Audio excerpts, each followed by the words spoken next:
On August 4th of this year, French tourists David and Ornella Steiner died, it seems from heat exhaustion, while hiking the Alkali Flats Trail at the White Sands National Park in New Mexico. Their 9-year-old son Enzo, who was hiking with them, survived. And since this terrible accident, only a couple of weeks ago, I've been asking myself, how could this happen in an area that is so civilized? We're right next to the White Sands missile base. Where the couple died was only a couple miles from a road, basically. How could this happen? So I wanted to go out there, and fellow Sun News reporter Diana Alba came with me as well, and we walked a little part of the Alkali Flats Trail, only maybe just over a mile, mile and a half, to see what it was like out there. How could this couple, who apparently had been to the American West before, have died so quickly? They went out there in the middle of the day. That's not recommended. Didn't have enough water, it seems. Only a couple of 20-ounce bottles of water, it looks like. So we went out there, Diana and myself, and I'm a photojournalist for the Sun News, and you can read Diana's article about it in the paper. And I thought, well, as long as I'm there taking photos, let's shoot some video as well to give people who are not from the area or haven't visited some sense of what it's like out there at the White Sands National Monument. And a few things hit you right away. There are warning signs. Signs that tell you, hey, there's not going to be water. No more water past this point. And signs in the bathroom that say, hey, you've got to have this much water. But if we go out there, we see something very, very striking. The landscape is very striking and, in a sense, disorienting. And one of the first things that struck me when I got there, I was reminded of the photographs taken by astronauts from NASA on the moon. And you see these rolling hills, right? You look at these photographs and you go, oh, look at these rolling hills. These can only be X number of hundreds yards or a mile or so away from where the photograph is taken. And that's not the case at all. Often those, what we call hills in these photos, or Thinker Hills, are actually mountains many, many, many miles away. And the reason we think they're hills is because we're evolved, we're adapted to our environment. And in our environment, when there's something in the distance, it becomes hazy, right? Because we live in an ocean of air. Just like fish live underwater, we live in an ocean of air. And if something is far away, it gets a bit diffuse and the color shades towards more of a kind of a bluish tint. But you don't have that on the moon, of course.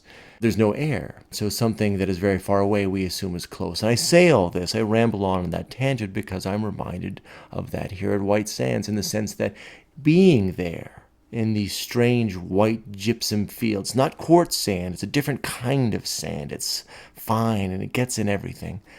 It feels like you're not adapted to the environment. It feels like it's outside of one's experience, almost like you're on an alien planet. So you think you know where you are, but are you really? Now, if you see here on the Alkali Flats Trail, there's markers. And they say, whatever you do, if you can't see the next marker, don't continue. But the sands are constantly shifting. Look at this, for instance. Here's one of the posts, but it's almost completely obscured and buried. You have to kind of dig out a little bit to see that it actually says the word trail on that. So the landscape, the dunes can move, they say, up to 35, 36 feet a year. The landscape is constantly shifting. And if you're not familiar with the environment, it can be doubly disorienting. I lived many years abroad, mainly in the UK. And whenever I had friends who would visit, we would go and visit here in the American West.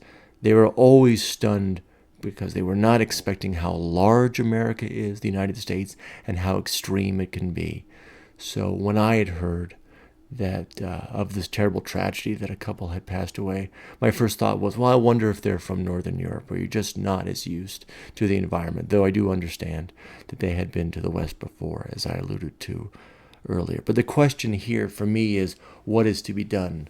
How do we prevent these deaths? There are signs that say bring water, but in my experience, just that one short, brief trip with Diana, my fellow reporter, the signs didn't seem extreme enough in terms of their graphic design. There's this one sign here that greets you as you enter the trail, and it says, be prepared for the unexpected. And then in smaller type, what are you doing tomorrow?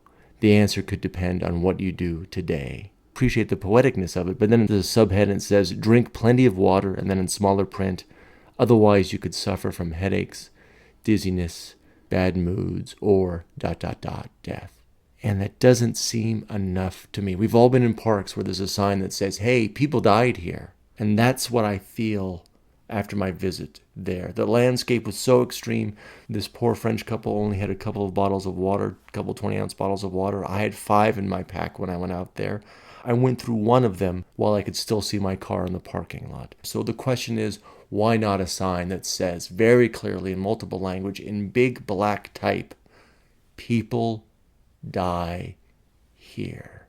And that might seem crass, it may seem simplistic, but people do die here in the white sands. And so the question is, maybe good graphic design, strong illustration can help save a life. Because how long is this going to continue? How many people are going to die out here in the sands? Because if you're in a park, you just say, hey, I'm in a park. You're in civilization. We're in a civilized area. A park implies a place of safety and fun. But this is a strange, beautiful place. It's full of nature's terrible wonder, almost unlike any other place I've seen on the planet in my travels. And so maybe we do need to do something a little bit stronger to warn people. This is a place that's outside of your normal experience. You've got to be very, very careful.